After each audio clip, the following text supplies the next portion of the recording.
Saudara-saudara yang dikasihi oleh Tuhan Yesus, tiba saatnya kita akan merenungkan sebagian daripada firman Tuhan. Namun sebelumnya marilah kita berdoa. Ya Tuhan Allah Bapa di surga, terima kasih jika saat ini kami boleh dalam sukacita untuk mengenang kembali akan kebaikan-Mu. Sebelum kami beristirahat malam, kami rindu akan kebenaran firman-Mu yang akan menyapa kami. Tuhan tolong kami supaya kami mengerti dan juga kami dimampukan untuk melakukannya. Terpuji nama-Mu Bapa, inilah doa kami di dalam nama Tuhan Yesus. Amin. Horas, selamat malam bagi kita sekalian. Adapun firman Tuhan yang akan kita renungkan bersama diambil dari kitab Perjanjian Lama. Kejadian pasalnya yang ke-8 ayat 21 hingga ayatnya yang ke-22. Demikian firman Tuhan. Ketika Tuhan mencium persembahan yang harum itu, berfirmanlah Tuhan dalam hatinya, "Aku takkan mengutuk bumi ini lagi karena manusia. Sekalipun yang ditimbulkan hatinya adalah jahat dari sejak kecilnya. Dan aku takkan membinasakan lagi segala yang hidup seperti yang telah kulakukan.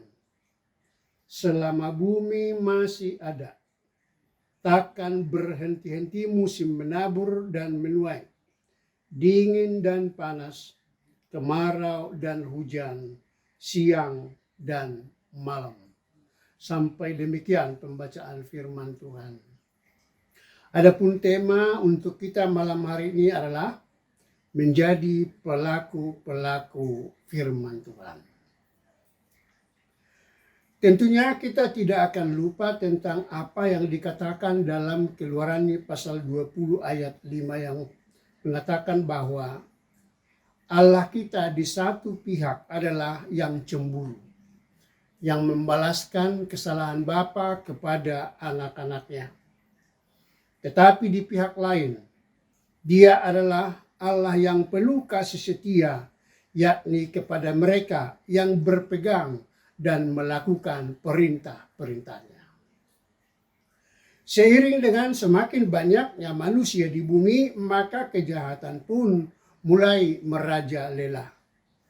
Dan akibatnya Allah sungguh menyesal karena sudah menjadikan manusia. Namun kita harus memahami bahwa arti menyesal di sini bukan dalam konteks menyesal seperti antara kita umat manusia. Tetapi menyesal yang dimaksud di sini adalah bahwa Allah mengubah keputusannya karena alasan yang sudah nyata di depannya. Allah menarik kembali rancangannya, antara lain yang tadinya rohnya tetap tinggal di dalam diri manusia, diubah menjadi tidak tetap. Dan umur manusia itu pun dibatasi. Puncak dari kemarahan Allah itu adalah menghapuskan manusia dari muka bumi. Tetapi Nuh dan keluarganya mendapat kasih karunia di mata Tuhan. Tentunya ada alasan kenapa Nuh mendapat kasih karunia dari Tuhan itu. Yakni karena ia hidup bergaul dengan Tuhan. Artinya selalu berusaha untuk tidak melawan perintah Allah, melainkan melakukannya.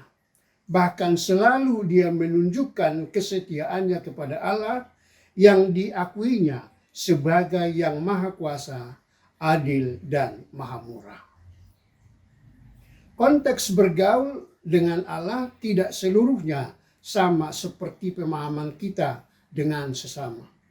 Tetapi ada hal yang sangat istimewa, yaitu menunjukkan bakti dan taat. Adanya hubungan yang benar sebagai bagian dari hidup sehari-hari, yakni mengutamakan kehendak Allah dan pilihan Allah di atas kehendak sendiri dan pilihan sendiri.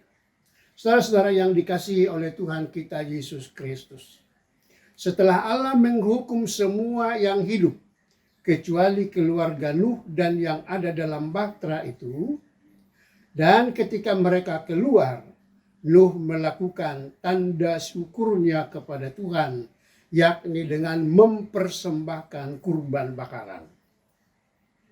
Sebenarnya kurban bakaran itu adalah tanda penyerahan dirinya sesudah air bah. Dalam artian, baik sebelum dan sesudah air bah, Nuh tetap berserah kepada Tuhan dan menyerahkan dirinya untuk dipakai oleh Allah seturut dengan kehendaknya. Allah berkenaan dengan apa yang Nuh lakukan, yaitu penyerahan diri. Dan Allah berjanji tidak akan membinasakan yang hidup melalui air bah. Tetapi musim atau perubahan akan tetap silih berganti. Seperti musim penghujan, kemarau, ada damai, tetapi ada juga kerusuhan. Ada masa sehat, ada masa-masa sakit. Dan kelak Allah akan melakukan penghukuman bagi siapa saja yang tidak hidup seturut dengan perintahnya, yaitu pada pengadilan yang terakhir, yakni pada kedatangan Tuhan Yesus. Namun bagi orang yang hidup menurut perintahnya, akan bersama-sama dengan Dia dalam kerajaannya yang kekal.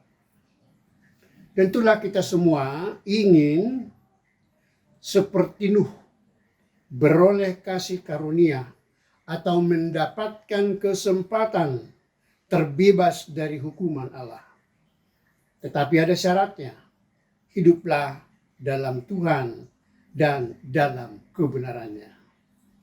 Mungkin suatu saat ada orang yang berkata bahwa kita adalah orang yang lemah, yang tidak tahu apa-apa, bahkan disebut orang yang bodoh karena kita mengikuti perintah Tuhan. Tetapi ingatlah, bahwa lebih baik bodoh karena mengikuti perintah Tuhan daripada disebut kita terhormat tetapi meninggalkan Tuhan. Mari belajar dari kehidupan Nuh. Dia disebut orang sudah gila karena membangun bahtera di gunung. Tetapi bagi dia itu tidak jadi masalah sebab dia melakukan perintah Allah. Amin. Mari kita berdoa. Terima kasih Tuhan untuk kebenaran firman-Mu yang mengingatkan adanya kebahagiaan, sukacita bagi orang-orang yang melakukan perintah Tuhan. Jadikanlah kami pelaku yang setia, supaya kami beroleh kasih karunia sama seperti hamba-Mu Nuh. Tiba saatnya Tuhan kami akan beristirahat malam. Tuhan jaga kami, beri kami malam yang tenang, supaya besok kami boleh bangun dengan penuh tenaga yang baru. Inilah doa kami Bapa di surga, ampuni dosa kami. Di dalam nama Tuhan Yesus. Amin.